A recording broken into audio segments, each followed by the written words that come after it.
the 90s returns with the unforgettable debut of an NFL superstar. No matter how you looked at it, this 1992 Week 3 matchup between the 2-0 Bengals and the 0-2 Packers promised to be anything but spectacular.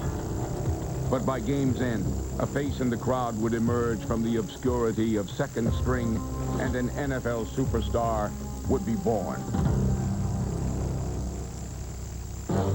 A defensive battle had both teams locked in a stalemate until rookie return man Carl Pickens opened the scoring in dramatic fashion. Back goes Pickens all the way to his 5, and now tries the jitter step to the near side. Now he cuts to the far side. He's still on his feet, cuts back to the near side. He's got running room if he can break free, and he does. He's at the 20. At the 25, at the 30. He go, Carl. Go all the way. Go, Carl. Pickens at the 40. 30, 20, 15, 10, 5, touchdown. Wow. Cincinnati. Wow. What happened next would forever change the course of Packers history. He's straight back in the pocket. They come after him. He stepped up. Now he starts to run, and he's sacked.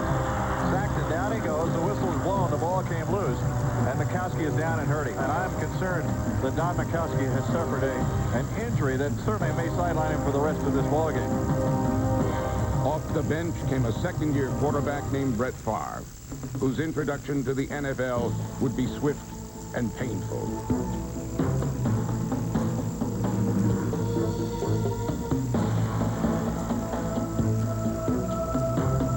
Favre refused to take his beating lying down, and in the fourth quarter he found Sterling Sharp for his first career touchdown pass. But Cincinnati's relentless pass rush continued to batter the young quarterback, helping to secure the Bengals' late fourth quarter lead.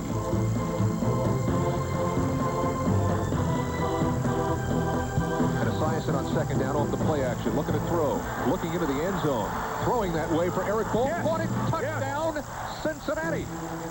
Taking the field with just over a minute remaining in the game and trailing 23-17, Brett Favre would begin to author a new chapter in Green Bay Packers folklore.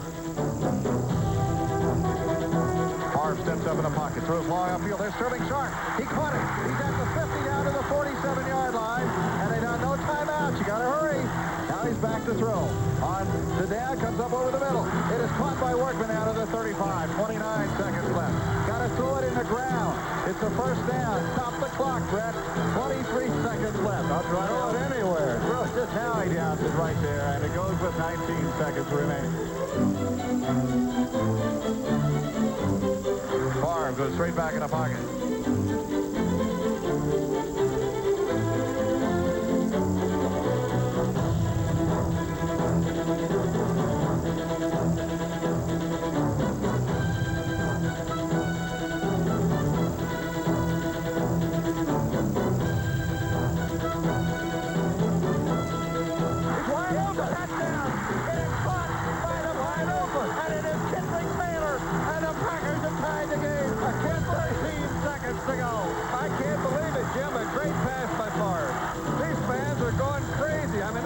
Supposed to be over with, and the Packers are in position to win this ball game. Here's the ball down. The kick is on its way. The kick is up. Good. It's good. 24-23 the Packers. Brett Favre had taken his first step toward greatness and set the course for the Packers' return to glory.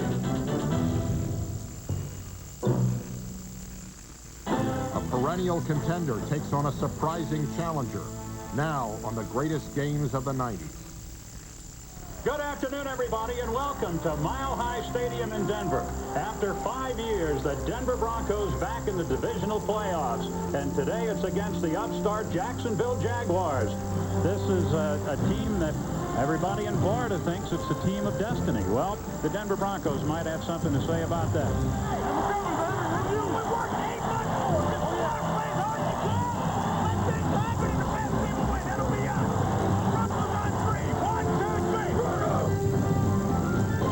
John Elway and the Broncos went for the early knockout against Jacksonville, taking a 12-0 lead. But Denver's good fortune would soon run out. Elway takes the snap, turns and throws for Sharp, who bobbles it and drops it. He had it, dropped it, incomplete. early mistakes by the Broncos left the door open for the Jaguars, and Natron Means came running through.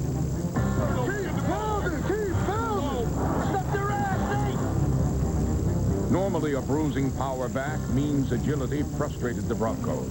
Natron Means waited patiently, came back to the left, and had smooth sailing all the way into the end zone. Touchdown, Jacksonville. This is almost as wide as it was in Buffalo. We had him dead to rights, okay? We can't let him do that. Veteran Bronco players like linebacker Bill Romanowski missed opportunities, allowing Jacksonville to score on 6 straight possessions.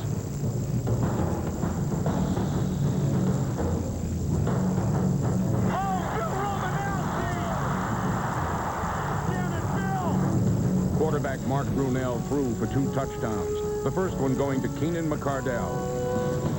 Turns, walks it downfield, looking for Keenan in the end zone. Keenan leaps, makes the catch. Touchdown, Jacksonville. 31 yards. Great body control by Keenan McCardell. And they're in this game. They're hanging around. Broncos have really let them off the hook. Brunell had Jacksonville on top, but Denver's top-ranked offense would silence the Jaguar faithful.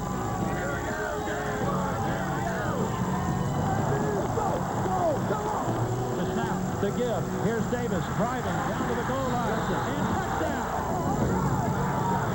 Down by only 3, it was up to Denver's defense to contain the Jaguars. 4:38 to the Jaguars. Make something happen.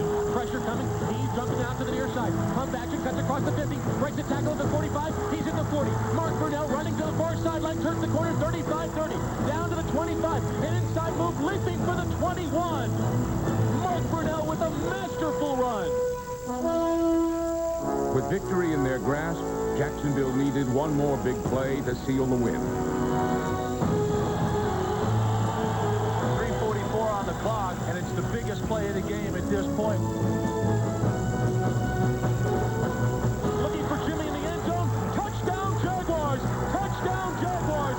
Touchdown, Jaguars! John Elway's late scoring strike to Ed McCaffrey had fans hoping for another of his patented fourth-quarter comebacks. But Denver's comeback bid ended when Lachey Maston recovered the ensuing onside kick. The Jaguars are going to the championship game of the American Football Conference, and they have stunned John Elway. The noble warrior will go home without a championship again. The win brought the surprising Jaguars within a game of the Super Bowl in just their 2nd year of existence. The most wonderful week of the year. Hunker down for the holidays as Georgia bouts with Virginia's bruising back Antoine Womack. Jeep Oahu Bowl, Virginia versus Georgia at 8:30. Christmas Eve on ESPN. Bull rush, speed rush, stunt, whatever. Mr. Glover's going to show you something.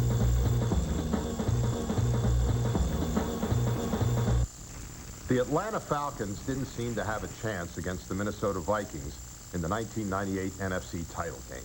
The Vikings had the highest scoring team in NFL history. And while the Falcons had won 14 regular season games, most people felt they had neither the defense to stop the Vikings nor the offense to keep up with them. The game seemed like a lock. Minnesota would move on to Super Bowl 33. But what followed was one of the greatest upsets in championship history.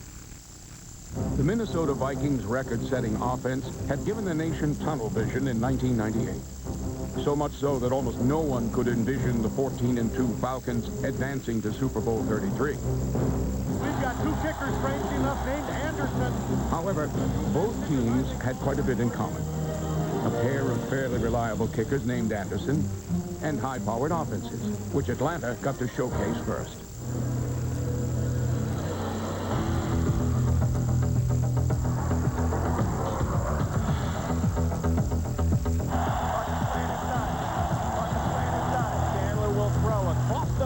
Complete touchdown Falcons. Jamal Anderson out of the backfield.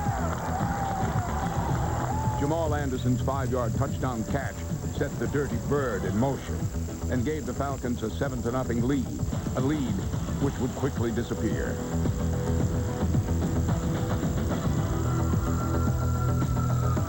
Vikings quarterback Randall Cunningham, the comeback story of 1998, went up top to his favorite target, rookie sensation Randy Moss. Moss's 31-yard touchdown catch knotted the contest at 7-all.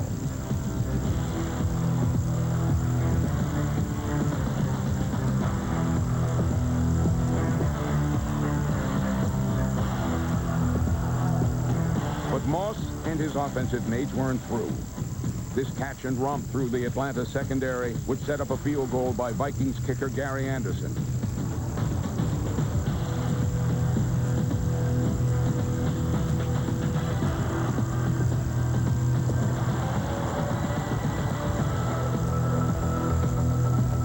Anderson's kick was followed by a 1-yard touchdown plunge by Cunningham. 7 bikes, 1 step backward, sneak by Cunningham. Touchdown! Right there. Right down the middle. Randall Cunningham takes the snap from center, goes right over left guard. That's Randall McDaniel, a many-time Pro Bowler. The Vikings smelled blood, and like they had all season, went for the kill. Moss was within a fingertip's breadth of hitting pay dirt again, but Minnesota had to settle for another Anderson field goal. The kick gave the Vikings a run of 20 unanswered points, and the defense set to the task of protecting that lead.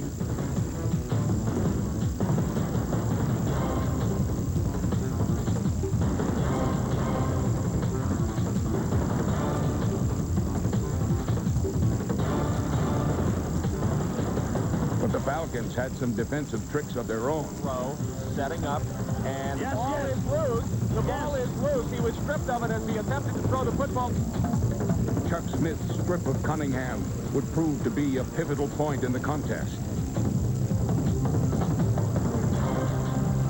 That's what the Falcons need, some turnovers. They need to get some opportunities, and now they have it.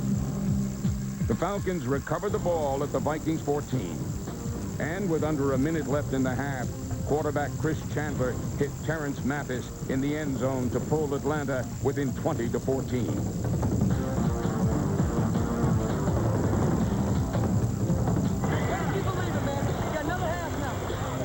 In the usually boisterous Metrodome, the second half opened with a palpable sense of trepidation. The Atlanta defense, however, was anything but pensive. The Falcons battered Minnesota, and the third quarter field goal by Morton Anderson narrowed the margin to 20-17. But the Vikings found that they did have a little offensive magic left.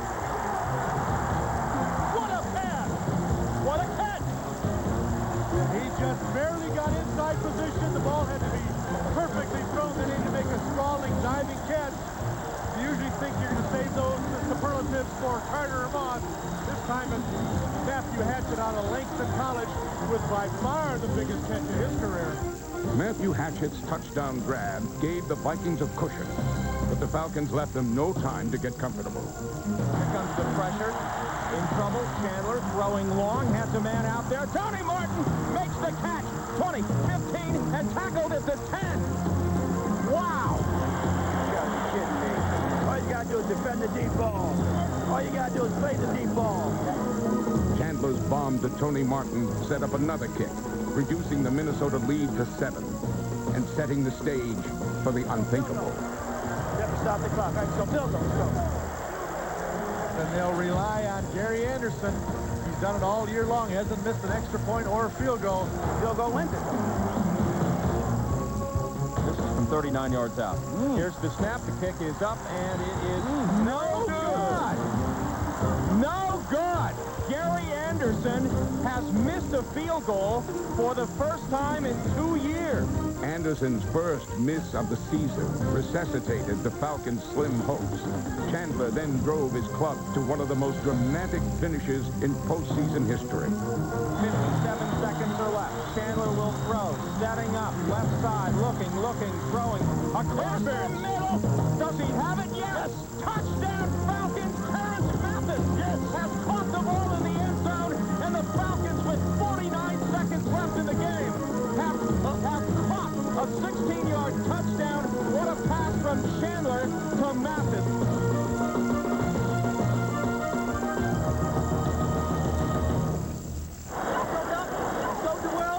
And it's overtime, and it's time to get these guys. And get them they did. Here comes the blitz. Getting the ball away. Santiago makes the catch in territory of the Vikings. Bobby Houston is there on the coverage. It's a gain of 27. Here come the Falcons.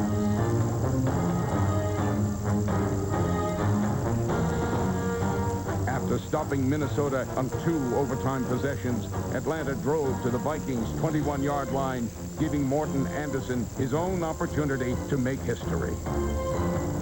Morton Anderson checks into the ballgame. A 38-yard field goal by one of the greatest kickers in the history of the National Football League. A chance to go to the Super Bowl. 38-yard field goal by Morton Anderson. The hold, the kick, it's on the way, it's up and going. The Falcons are going to the Super Bowl. The Falcons have done it. They have done the unthinkable. They have won inside the Metrodome, and the celebration is underway on the field. Anderson's kick sent the Falcons to the Super Bowl for the first time in team history, upending the seemingly invincible Vikings 30-27.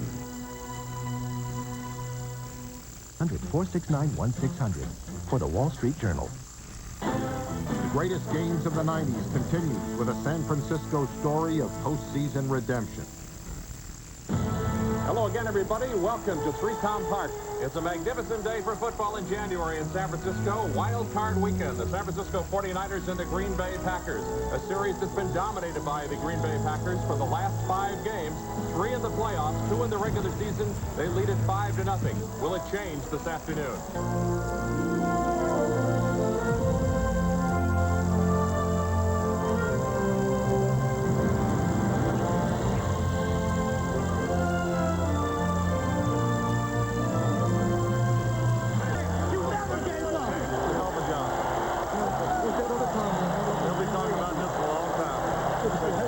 What started as a nightmare ended as a fairy tale for Terrell Owens and his team, as the 49ers finally defeated their nemesis, the Packers.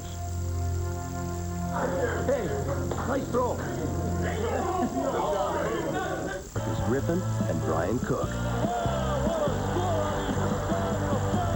Wake Forest Temple at 7, Illinois, Missouri at 9. Tonight on ESPN. Up next on the greatest games of the 90s, a thrilling finish in the 1996 AFC Championship.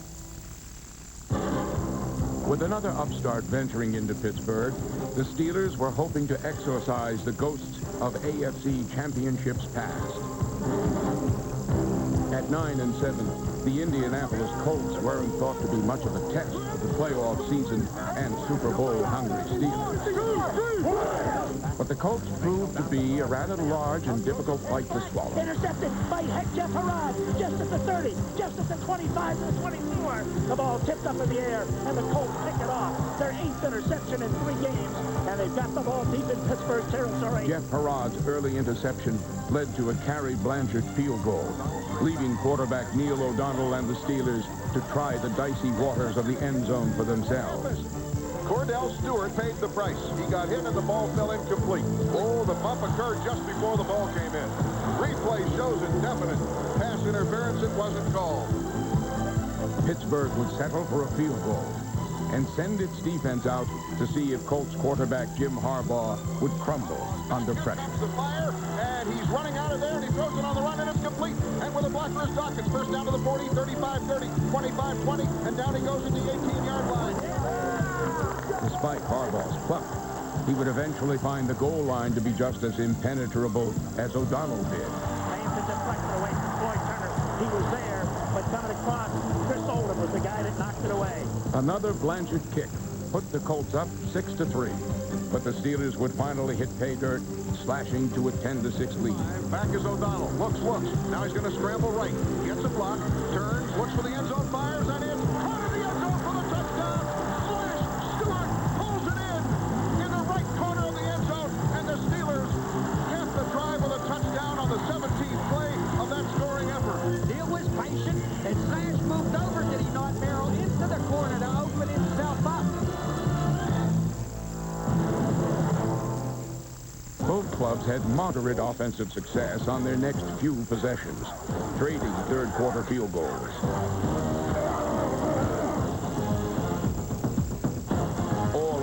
were then on the defenses as both coaches set the house.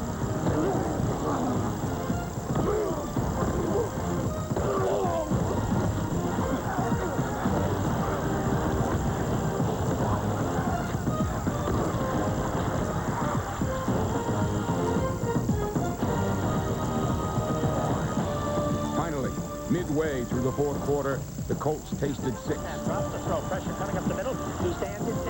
Throws deep down the corner. Intended for Floyd Turner. He's got it. 10, 5, touchdown! Floyd Turner! 47 yards from Jimmy Harbaugh. And the Colts lead it 15-13. Floyd Turner's 47-yard touchdown with 8 minutes and 46 seconds remaining had the Pittsburgh faithful hiding under their terrible towels as the apparition of last season's heartbreaking fourth-quarter touchdown bomb by San Diego danced before their eyes.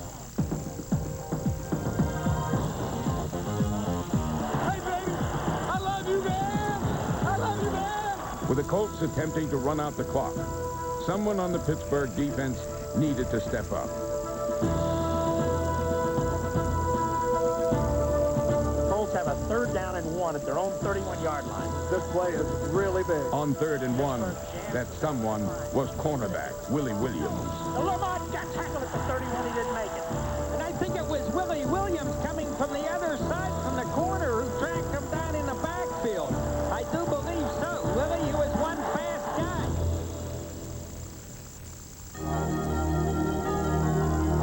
Harbaugh registered his disbelief while the Steelers had to believe that someone was looking down on them. Sets, throws a quick play, drop. Went before he had it, couldn't quite hang on. Oh, boy, the God smiled on the Steelers there.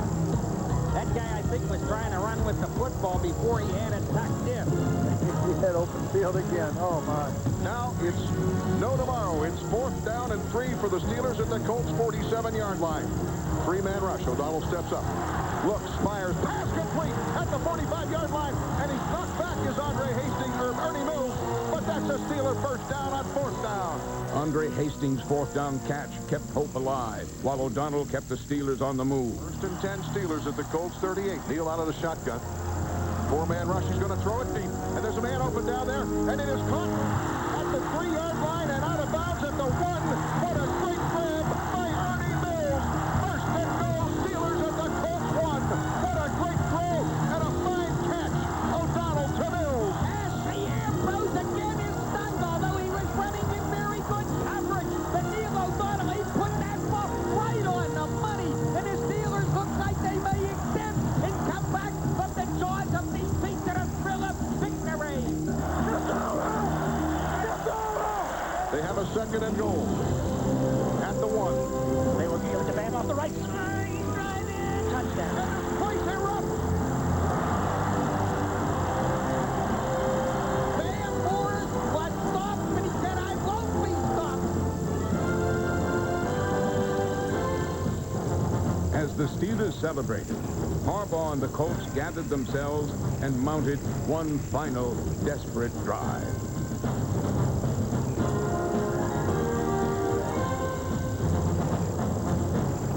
The season has 5 seconds to run. Boy, you're right. Come down to one play, see if they can pull it out. From the 29-yard line, they've got one play. Here we go for the right to go to the Super Bowl. Harbaugh out of the shotgun. He airs it out. Deep into the right-hand corner. Everybody in the end zone. They battle for the ball. It is caught. No, they say incomplete. No, they say incomplete. No. The Colts thought they had it. They thought they had it. It's over. Harbaugh's Hail Mary was tipped and fell, resting for one breathless second on the chest of receiver Aaron Bailey before rolling to the turf and sending the Steelers to the Super Bowl for the first time since 1979 with a 20-16 win.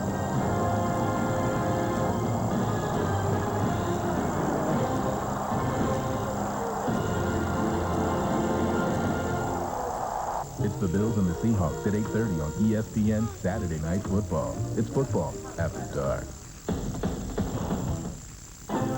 On the greatest games of the 90s, a look at the greatest comeback in NFL history. If Detroit loses and the Rams lose, that they can still get in the playoffs. They end their season, they're hoping it's not over, but with a 4-game winning streak after they were once 3-5. Meanwhile, the defending champions St. Louis Rams are at New Orleans to play the Saints, the team that supplants them as NFC West champs. Saints looking for a sweep over Kurt Warner, Marshall Faulk. The Rams need to win and hope Detroit loses. Aaron Brooks. Where's this Rams defense been all year, Tom? Dre Bly, tricky Rams, laterals to Devin Bush. Yeah, I think that the Rams defense certainly has made better plays on the ball this week than they have in previous weeks, but this is the man who's making this offense click. Swing from Kurt Warner to Marshall Faulk, 13 yards, 7-0 Rams. First quarter, Warner sacked by Willie Whitehead. Earlier win in late November by the Saints over Trent Green and the Rams. They sacked Green 6 times. Second quarter, well, you know what? Quarterback banged up. Give it to Marshall Faulk. Look at the run, and then at the end of the play, little hit with Kevin Mathis. Rams would punt. Marshall not backing down, that is for sure. Well, this game had some playoff tempo to it, Boom. I think that they knew that certainly everything was on the line, especially in the case of the St. Louis Rams. Well, Warner being looked at from the sideline. Meanwhile, this is wide. Little woozy picked off by Darren Smith all the way 41 yards. Tied at 7. Rams lead 13-7 third quarter. Marshall Faulk, a recurring theme all year. A recurring theme late in the season, and certainly a recurring theme today. 9-yard touchdown. They go for 2, no good, but it's a 19-7 St. Louis lead. Fourth quarter, Rams trying to come. Saints trying to come back. Keith Poole crushed by Devin Bush. Didn't see it coming. Yeah, Keith Poole focused on the football. Obviously, Aaron Brooks did not see the safety, and Devin Bush gave him a completely legal hit. But, boy, what a blow Poole had to take. You remember the hit that Poole took against the 49ers last year? He bounced back. He's a tough customer. Then Brooks to Tommy's cousin, Willie Jackson, 28 yards. 19-14, we have a game. Kurt Warner eventually ruled mild concussion. He wouldn't return, so it's Trent Green quarterbacking Rams. And can we forget this Trent Green versus Kurt Warner? We love Kurt, but, you know, Green's not bad. Not as good as Warner, but he was pretty good here. 42 yards to Torrey Holt for the 1. Marshall Faulk, hey, 3 touchdowns for Marshall. 11 in 3 games. 26 on the year, breaking the NFL single-season mark held by Emmitt Smith. What a season, and what a late run as the Rams try to get in by Marshall Faulk. Aaron Brooks down 12 to Joe Little Bighorn. Zip! 22 yards, 26-21, just over 2 minutes to go. What are you going to do? Going to hand it to Marshall Faulk. Marshall. 36-yard run. Takes 4 Saints to track him down. 2nd and 2, no timeouts left for Saints. Faulk picks up the first down, and that's it. Another ho-hum 32-carry, 220-yard day for Marshall Faulk. Mike Martz and the Rams hoping that what would go on up north would get them in. They did their part, perhaps seeing the Saints next week. We'll talk about that in a moment. 26-21, the Rams win after they lost to the Saints on their home field in November. But it all hinged on Detroit at home against the lowly Chicago Bears. Santa a Lions fan? Maybe. 3-0 lead. Glenn Milburn on the kickoff return. It's a fumble. And the Lions have it. So it's 1st and goal, Detroit. At home, they win. They're in. Charlie back. David Sloan. 10-0 Lions. It's going to be easy. 2 minutes to go, 2nd quarter. Shane Matthews, ants limping. Hits his hand on James Hall on the follow-through, so Matthews leaves the game. 30 players went to Dick Duran and said, please play him and not Cade McDowell, but the Bears came with defense. Well, new star of the future at middle linebacker, Brian Urlacher, has done everything for this Chicago Bears defense this year. He's going to continue to be a great one as his career goes on. Charlie Batch does not return after that hit. James Allen running for 11 yards. Bears trail 10-6 third. Marlon Barnes. Not former Providence College Marvin Barnes, but Marlon Barnes, 21 yards. Marlon Barnes, 10 yards. So it's Cade McNown against Stoney Case. What more would you want in a game with playoff implications? McNown to Marty Booker, 27 yards. Pass interference, they don't need it. 13-10, Chicago. Fourth quarter. We've been talking about the running ability of Stoney Case all year. 17 yards. And Gary Moeller says, you know what? Try it again. Case. Touchdown. And the Lions lead at 17-13 behind the running of Stoney Case. 7 minutes to go for it. Case picked off by R.W. McQuarters. And he could go all the way. 61 yards. Bears lead 20-17. Next possession. Case picked off by R.W. McQuarters. He's now a silver dollar. But wait a minute. There's a flag. Defensive holding. Lions dodge the proverbial bullet, but they do punt. James Allen, remember his fumbles against the... Oh, at his own 10, he's going to fumble? You're kidding me. Lions recover, Tom. Yeah, take a look at the replay. You can see clearly the ball is knocked out just before Allen's knee hits the ground. What a huge play this was when it came to this game's final outcome. The Bears defense holds them outside the end zone, but Jason Haynes' 26-yard field goal ties the game at 20. Detroit needs to win to get in. Minute 39 to go. Luther Ellis knocks down the pass at the line. Bears punt. Under a minute to go. Chase scrambling. And it's R.W. McQuarters, who is now a $100 bill, makes the hit. Fumble. Roosevelt Coleman recovers for Chicago to the chagrin of Gary Moeller. 4th and 1. 12 seconds left. McNown. Allen. First down. Out of bounds. 6th round pick from Michigan State is going to come into the Silverdome. Paul Edgar. 54-yard field goal. Good! Good! The Bears win! The Lions are gone! And while Detroit is stunned, after the game was over in New Orleans, the Rams saw this on the big screen, and they celebrate. The coaches, the players, and they say to the stands, we'll be back next week. Rams and Saints next week because Detroit lost to the Chicago Bears, who won for only the 5th time all year, but that was their playoff game. 23-20. The Bears beat the Lions in the Rams locker room. Marshall Faulk relieved. Eking is the word. You cannot weigh into the playoffs with some help and support from Chicago. It's so special. But we got to put it behind us. Getting in is we can't settle for just getting in. Thank you, Chicago. We've now adopted you as our fans and our friends until we play you guys. They came through for us with a big field goal at the end, and and we were able to do our part. And it's going to be tough to come back here and repeat that feat, but now we're in, and now it's up for grabs. But we're not feeling sorry for ourselves. We're not going to sit here and say that. Obviously I'm pissed, and we're all pissed. Who's not happy? Who's not pissed when they lose? I'm in shock. I'm hurt, and I also can't believe that I'm not excited about this game because I just knew we were going to win, and it was emotionally and physically draining. One of the toughest games I've ever been in. I don't think anybody wants to do the Rams on the Rams' best day, because on the Rams' best day of football, I don't know if there's anybody out there that can beat us. Hey, get ready, get ready. We're back. We're coming to get this thing.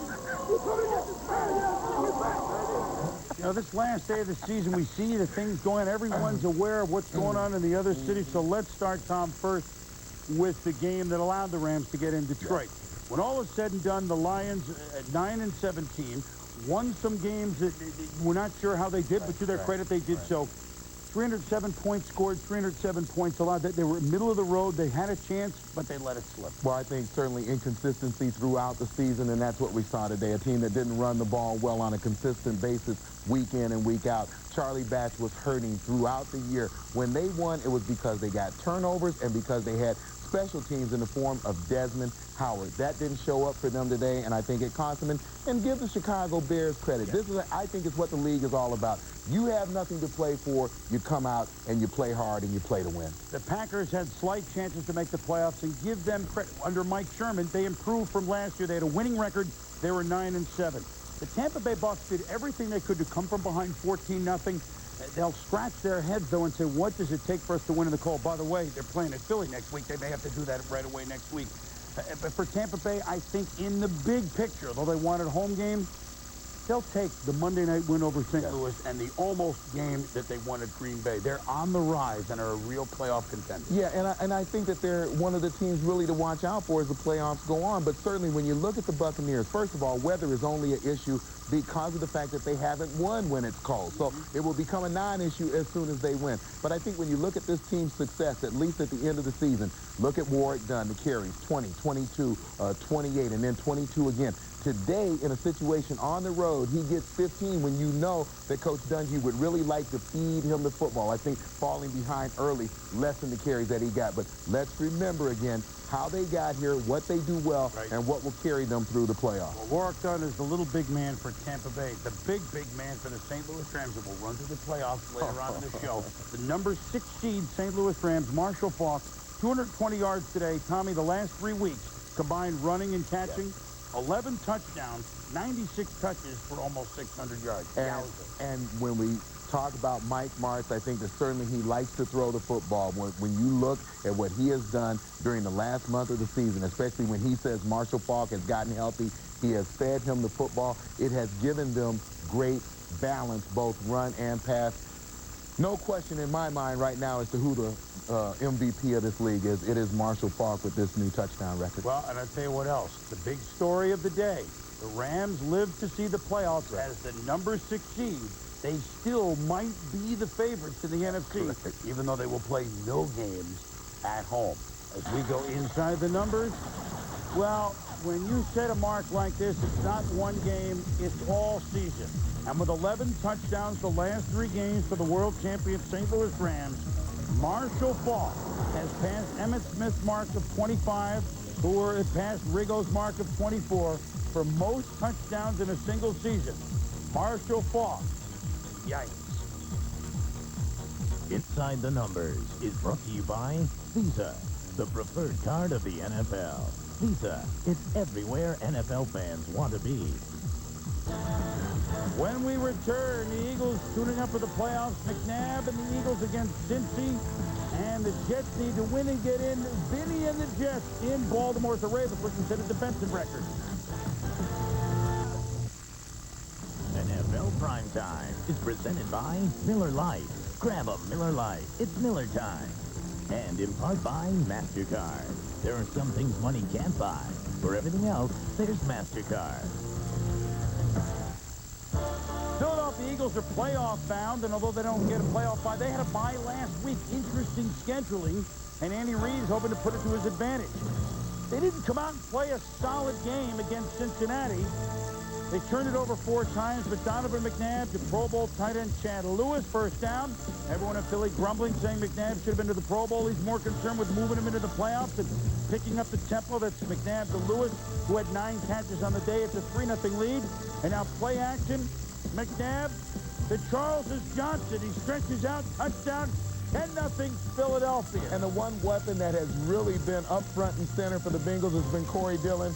Here, Carlos Emmons and company going to do a great job of getting him down on the ground for no gain. And then later on in the same quarter, again, Dillon and Brian Dawkins coming up from the defensive backfield to make a stop. So they're playing well defensively at the right time. And they also get a little luck. The bouncy ball intercepted by Carlos Emmons. They held Dillon to 39 yards on 16 carries. And yes, the Eagles do get a home game. They're going to play Tampa Bay. We'll run down all the playoffs and analyze them too. But Philly is the 4 seed. They beat the Bengals 16-7. Now, they ran Chris Warren to see how he would do, but he fumbled the ball twice. So that will certainly not make the impression on Andy Reid they were hoping to when they picked him up. Well, the guy who's going to make an impression is going to be Donovan McNabb, and he is the wild card literally as they get to the playoffs. And his ability to escape the pocket against that rush of the Buccaneers will be very interesting. And for Cincinnati, 10 straight losing seasons over the past 10 years, 47 and 113. When we return, we have all sorts to look up. The Colts are playing the Vikings, and the Jets-Ravens game. Week of the year. Marshall's Brian Leftwich threw for over 3,000 yards this season. Can upset-focused Cincinnati deflate the herd? Motor City Bowl, Cincinnati versus Marshall, Wednesday at 4 on ESPN. I'm Dan Patrick. Enjoy!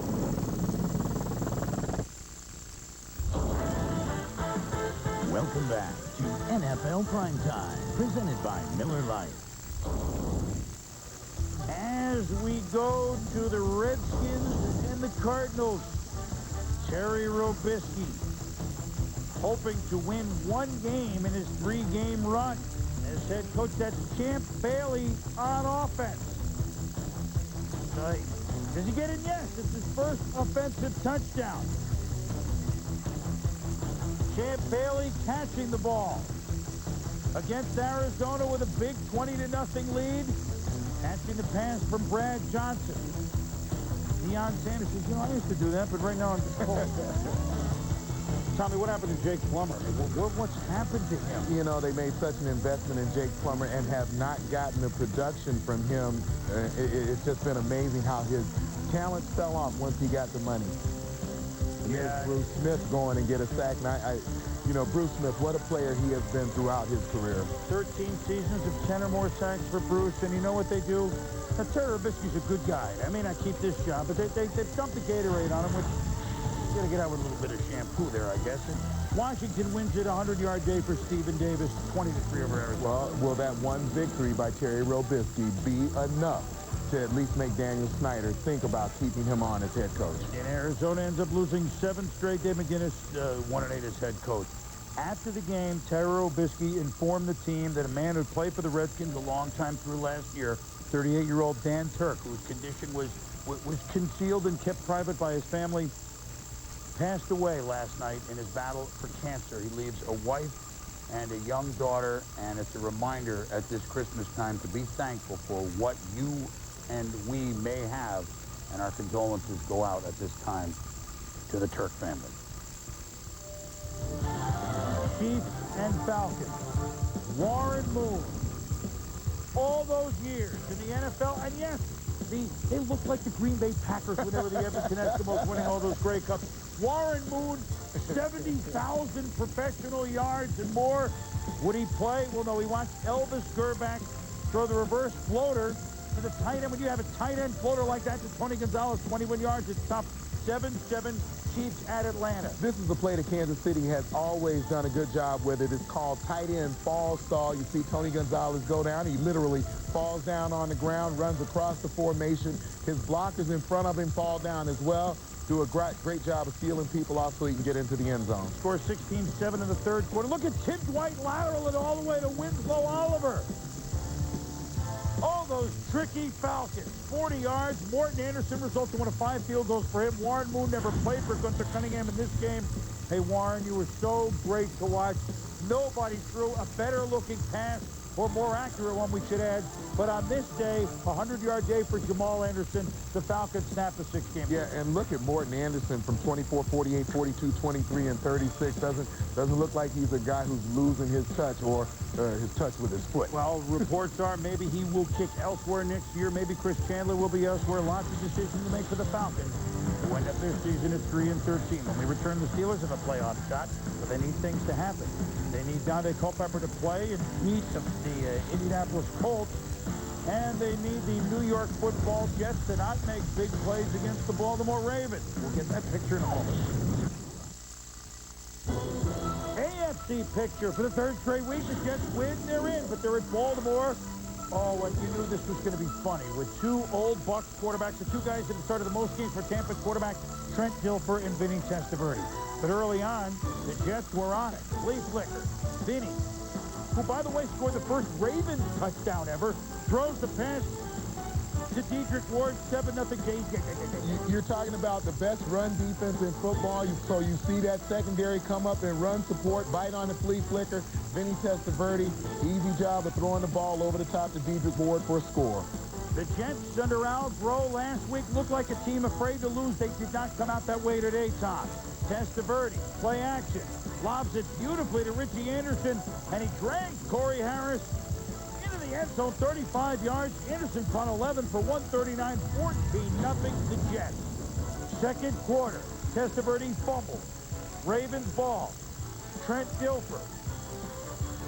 How did Priest Holmes make that catch? Well, it is a Sunday Priest duel. 27, Christmas Eve, of course. Dilfer to Condre Ismail. Touchdown, 7 yards, feet in, 14-7, Jets lead down to 7. Then, later in the second, Testaverde is picked off by Dwayne Starks. Starks, high-stepping, and returns it deep into Jets territory, all the way to the 31-yard line, sets up a Stover field goal, 14-10. Later second, where for some reason, Vinny's interceptions are like 4 times more in this quarter than ever before than any other quarter. Windrell Hayes makes the pick. Fakes out Windrell Hayes, and my bad, he was picked off by Starks. Picks up an extra 30 yards. Look at the lateral on the play. Meanwhile, Guilford, incomplete to Leon Johnson on 3rd and 1. Brian Billick says, let's go. 4th and 1.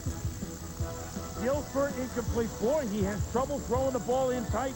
Incomplete to Shannon Sharp with that Baltimore defense. It's a safety. It's a safety. Curtis Martin never even smelled the goal line. 14-12. Later in the second, Jets driving. They still lead it. And Wayne Corbett, who played a big game, made some circus catches, 39-yard gain with 24 seconds left in the half. Look at how long Vinny looked at the corner. Looking.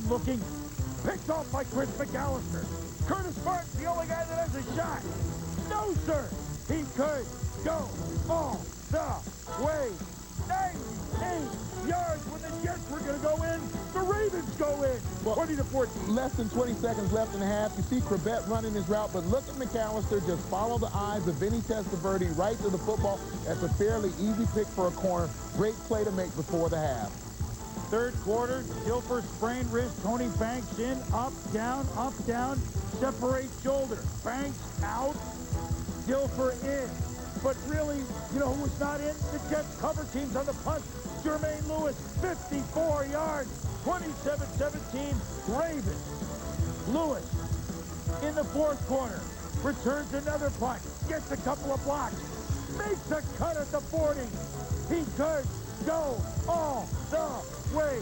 2 punt returns, an interception return, and a safety for Art Modell and the Baltimore Ravens. They allowed 20 points, but they still smashed the record for fewest points allowed in a 16-game season.